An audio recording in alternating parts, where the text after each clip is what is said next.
Inner ear है, ये ऊपर वाला हैक्सिला, ये नीचे वाला लेबुला है, ये ईयर कैनाल है, इससे मतलब नहीं है, ये बैलेंस बनाने के काम में आता है। अवशेषी अंग हो गया, कार्टिलेज का बना होता है, तरंगों को इकट्ठा करके अंदर भेजने का काम करता है। ईयर कैनाल में मोम बन जाता है। ये मोम कौन ग्रंथि बनाती है, ग्रंथि नामक चैप्टर में पढ़ेंगे। अभी मेन फोकस रखिए आप कान के बारे में, मेन फोकस कान के बारे में। ये हो गया कान का पर्दा। क्या हो गया, कान का पर्दा। इस पर्दे की आकार जो होती है घंटी के समान होती है। इस पर्दे की आकार कैसी होती है, घंटी के समान होती है। कान का यह पर्दा कंपन करता है। कान का यह पर्दा क्या करता है, कंपन करता है। कंपन करने के कारण यह कान का पर्दा एक सिग्नल उत्पन्न करता है। जैसे हम बोलते हैं वो कंपन कहां पर सुनाई देता है, इस कान के पर्दे पर। इस कान के पर्दे के पीछे 3 हड्डियां होती हैं। पहला बोलिए मेलियस, पहली हड्डी का नाम मेलियस, दूसरी हड्डी का नाम इनकस, और तीसरी है छोटकी हड्डियां का नाम स्टेप्स। मेलियस, इनकस, स्टेप्स, 3 हड्डी होती है। मेलियस, इनकस और स्टेप्स, 3 हड्डियां पाई जाएंगी। मेलियस, इनकस और स्टेप्स, यह हड्डी का नाम है स्टेप्स हड्डी। मेलियस, इनकस और स्टेप्स। बताइए यह हड्डी किससे जुड़ी रहेगी, कोकलिया से। किससे जुड़ी रहेगी, कोकलिया से।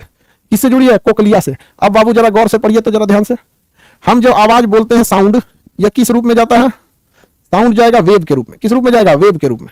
यह वेव यानी जो तरंग है, यह तरंग कहां टकराएगी, यह तरंग टकराएगी आपके ईयर ड्रम पर। ईयर ड्रम के बाद यह किससे टकराएगी, हड्डियों से। पहली हड्डी का नाम बताइए, सबसे पहले किस हड्डी से टकराएगी, मेलियस से। उस कंपन को मेलियस और बढ़ा देगा। उसके बाद किस हड्डी से टकराएगी, इनकस से। इनकस उस कंपन को और बढ़ा देगा। उसके बाद किससे टकराएगी, स्टेप्स से। स्टेप्स उस कंपन को और बढ़ा देगा और वो सारा कंपन रिसीव हो जाएगा कोकलिया पर। कोकलिया उस कंपन को भेज देगा कहां पर, ब्रेन में। कहां भेज देगा, ब्रेन में। ऑप्टिकल नर्व्स के थ्रू कहां भेज देगा, ब्रेन में। अब आपसे सवाल सुनिए, कान में जाने वाले आवाजों में कंपन कहां पर उत्पन्न होता है, कंपन कहां पर रिसीव होता है, तो कान के पर्दे पर। उस कंपन की फ्रीक्वेंसी को बढ़ाने का काम कौन करता है, कान में पाई जाने वाली 3 हड्डियां करती हैं। कंपन बढ़ाने का काम कौन करता है, कान की हड्डियां। कौन कौन सा, मेलियस, इनकस, स्टेप्स, वो और कर देती है। बताइए कंपन के सिग्नल को ब्रेन तक भेजने का काम कौन करता है, कंपन के सिग्नल को ब्रेन तक भेजने का काम कोकलिया।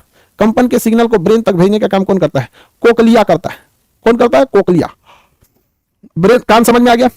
हम कुछ भी बोलते हैं उसका हमारे कानों पर प्रभाव 1/10 सेकंड तक रहता है। यानी हमारी आवाज आपके कानों पर 0.1 सेकंड से ज्यादा नहीं रुक सकती है, उसके बाद वो खत्म हो जाएगी। 1/10 सेकंड कहिए या इसी को 0.1 सेकंड कहिए, 1/10 सेकंड कहिए या 0.1 सेकंड तक कहिए। ये हमारे ध्वनि का हमारे कानों पर प्रभाव रहता है, कानों पर प्रभाव रहता है। एक्चुअली हम ध्वनि नहीं बल्कि कंपन ही सुनते हैं, ध्वनि नहीं बल्कि क्या सुनते हैं, कंपन सुनते हैं। उस कंपन को सिग्नल में बदलने का काम कोकलिया करता है।